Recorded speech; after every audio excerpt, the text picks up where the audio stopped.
హైదరాబాద్ మెట్రోని అందుకే అమ్మేయబోతున్నారో? Hi guys, I'm అంజలి.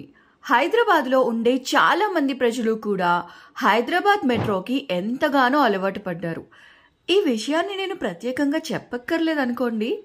అయితే ఇది నష్టాల్లో నడుస్తూ ఉండటం వలన ప్రస్తుతం ఈ మెట్రోని నడుపుతున్న L&T కంపెనీ మెట్రోని అమ్మేయాలి అన్న నిర్ణయం తీసుకున్నట్లు తెలుస్తుంది. ఈ విషయాన్ని ఆ కంపెనీ CFO అయినటువంటి శంకర్ రామన్ ఒక ఇంటర్వ్యూలో చెప్పారు.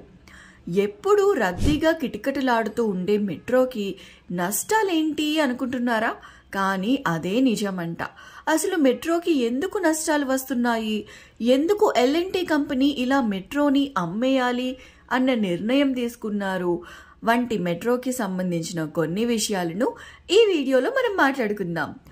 ఇక వివరాల్లోకి వెళితే, హైదరాబాద్ మెట్రోని design, build, finance, operate, transfer అన్న మోడ్లో మన ముందుకు తీసుకువచ్చారు. పబ్లిక్ ప్రైవేట్ మోడ్లో ఈ మెట్రోని కట్టించి మనకు అందుబాటులోకి తీసుకువచ్చిన L&T కంపెనీ దీనిని కట్టించడానికి ఖర్చు చేసిన మొత్తాన్ని 35 సంవత్సరాలు లేదా 60 సంవత్సరాల వరకు మనం పొడిగించుకొని ఆ మెట్రో పైన వచ్చిన లాభాలతో ఆ మొత్తాన్ని పొందాల్సి ఉంటుంది.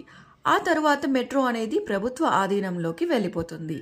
అసలు మెట్రో ప్రాజెక్ట్ ఎలా మొదలైంది అన్న విషయంలోకి వెళితే, హైదరాబాద్ మెట్రో 2017లో మొదలైనప్పటికీ ఇది హైదరాబాద్లో ఏర్పాటు చేయాలి అన్న బీజం మాత్రం 2003లోనే పడింది. ఇక 2010లోనే తక్కువ కోట్ చేసి ఈ ప్రాజెక్ట్ ని L&T సంస్థ పొందింది. ఆ తర్వాత కొన్ని అప్పులు చేసి మరి L&T కంపెనీ ఈ మెట్రోని పూర్తి చేసింది. ఇక మెట్రో కట్టడానికి అయిన మొత్తం ఖర్చు 20,000 కోట్లు పైమాటే. మరి PPP మోడ్లో అప్పులు తెచ్చుకున్న L&T కంపెనీ తాను అప్పులు తెచ్చుకున్న బ్యాంకులకు కేవలం వడ్డీ మాత్రమే కాకుండా అసలు కూడా కడుతూ వెళ్ళాలి. ఇలా ఇంత మొత్తంలో L&T మెట్రో సంస్థ ఎలా డబ్బును కడుతూ వెళ్ళగలదు? దానికి డబ్బులు ఎలా వస్తాయి అంటే దానికి 3 దారులు ఉన్నాయి. అందులో మొదటిది టికెట్స్.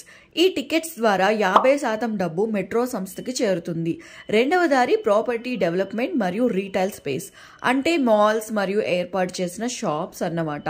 వీటి ద్వారా ఒక 45% వరకు ఆదాయం వస్తుంది. ఇక లాస్ట్ దారి యాడ్స్. ఈ యాడ్స్ 5% వరకు డబ్బును మెట్రో సంస్థకి అందేలా చేస్తుంది.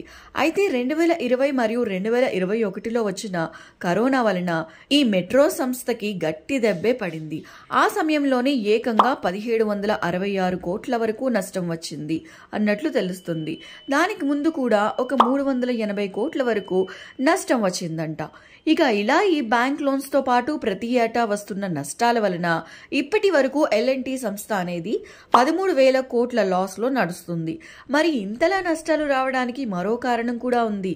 అదేంటంటే, ఇక్కడ వచ్చే ఆదాయంతో పోలిస్తే వీరు దీనిని మెయింటైన్ చేయడానికి ఖర్చు చేసే ఖర్చు కొంచెం ఎక్కువ అవుతుంది అన్నట్లు తెలుస్తుంది. మరి ఇలా నష్టాలు వస్తున్న ఒక మెట్రో సంస్థని నడపాలి అని ఏ కంపెనీ అయినా ఎందుకు అనుకుంటుంది? అందుకే 2026లో దీనిని అమ్మకానికి పెట్టబోతున్నట్లు తెలుస్తుంది. ప్రస్తుతం వినిపిస్తున్న వార్తలని బట్టి L&T నుండి గ్రీన్కో అనే సంస్థ ఈ మెట్రో కొనడానికి సిద్ధంగా ఉంది అంట. ఒకవేళ నష్టాల గురించి అంచనా వేసుకున్న గ్రీన్కో కనుక ఈ మెట్రో కొనడానికి వెనకడుగు వేస్తే ఇక ఈ మెట్రోకి సచ్చినట్టు తెలంగాణ ప్రభుత్వమే కొనుగోలు చేయాల్సి ఉంటుంది. మరి ఈ మెట్రో విషయంలో ఏం జరగనుంది? హైదరాబాద్ మెట్రో L&T తర్వాత ఎవరి చేతుల్లోకి వెళ్ళనుంది అన్న విషయాలు తెలియాలంటే మాత్రం 2020 వరకు వేచి చూడాల్సిందే.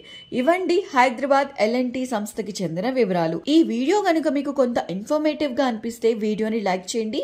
ఇలాంటి ఇంట్రెస్టింగ్ విషయాల కోసం మా ఛానల్ని సబ్స్క్రైబ్ చేయడం మర్చిపోకండి. Thanks for watching.